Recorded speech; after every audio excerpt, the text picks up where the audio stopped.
This is the tricky part right here, because it's free base, it's laying, flat on the ground. There's nothing really securing it except for what we have, to secure it.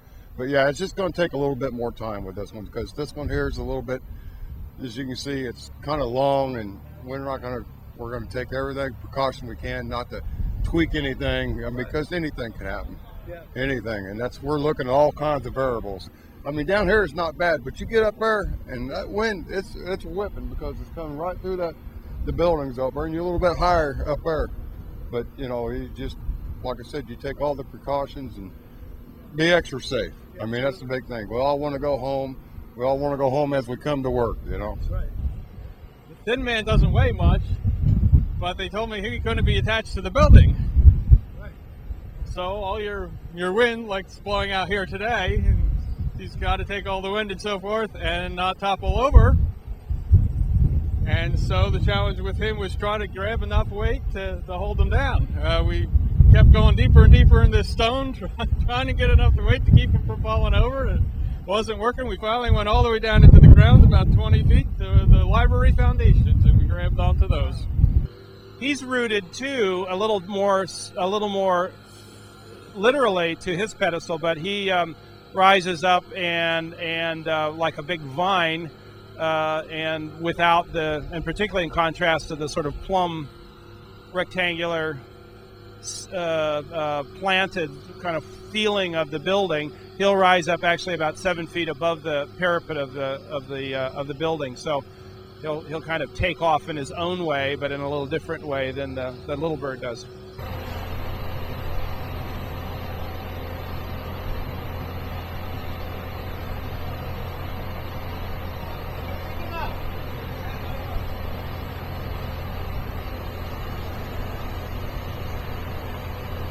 I don't know where Paul Cray, the designer of the building, is resting at this moment. I hope he's not turning over in his grave. We hope that he's sitting up slightly as much as he can in his entombment, and a small grin is coming over his face. I don't know. Well, that's what we're hoping for.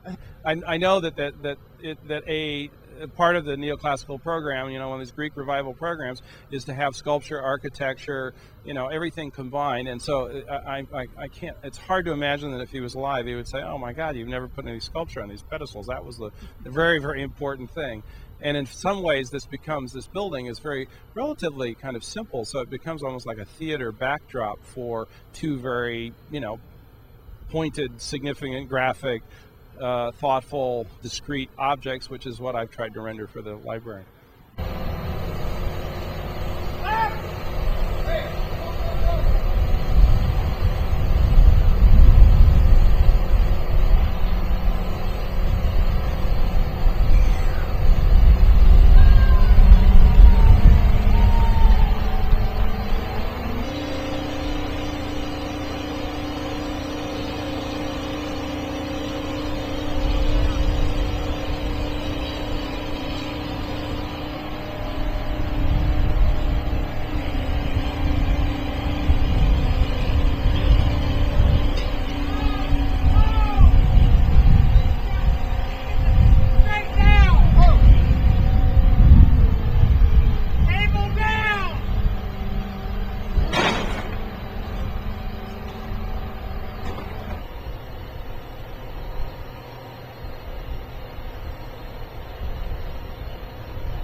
We brought a little kit of chemicals and wax to take care of some little scrapes and bumps, and maybe it wouldn't have been good luck if the whole day had gone without any such repairs.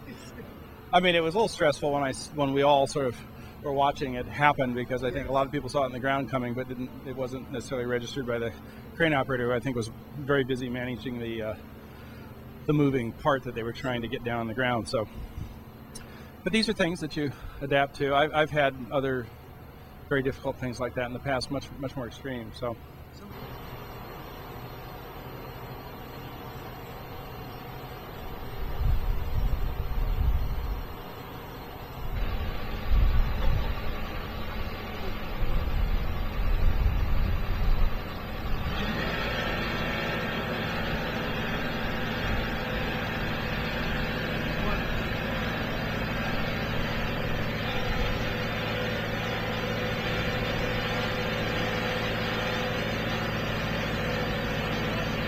Next, they're going to take some more of the stays or spars loose from the body of the form so that they can do that down on the ground where they have some control relative to wind, and then we'll hook it up and get it up in place. So that's the next thing we're doing. We fully intend to get this standing today.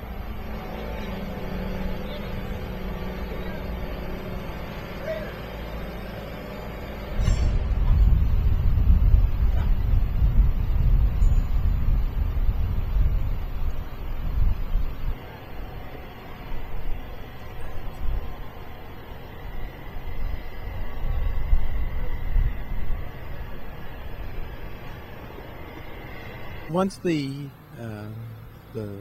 sculptures came together about how they were going to be done, getting the logistics worked out here was a piece of cake. You know, blocking off the street and bringing in a crane is relatively easy. I mean, this is what these guys do all the time, and you watch them. They work the machines so easily. It would be I don't see how they do it. You know, that they're able to to lower and lift things and move them just this much, and they weigh a lot.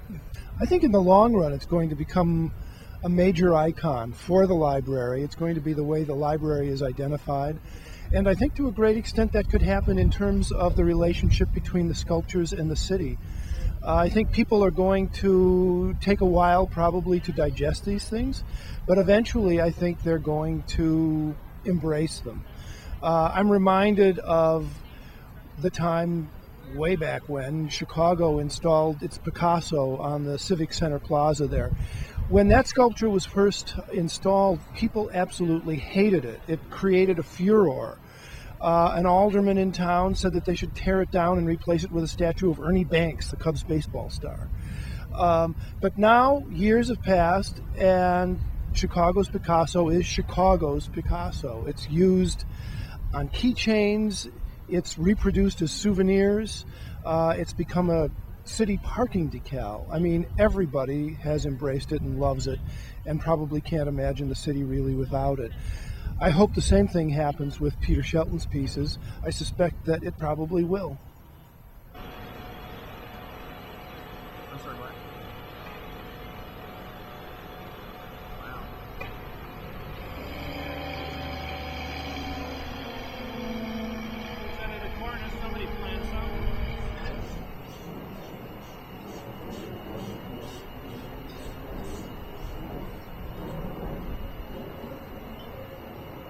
I'm going to bring my grandbabies up here, and they're going to look at it and say, I said, well, you tell me, I mean, my granddaughter, she has an imagination, and she could tell me all kinds of things, and it'll be interesting to find out what her interpretation of it is.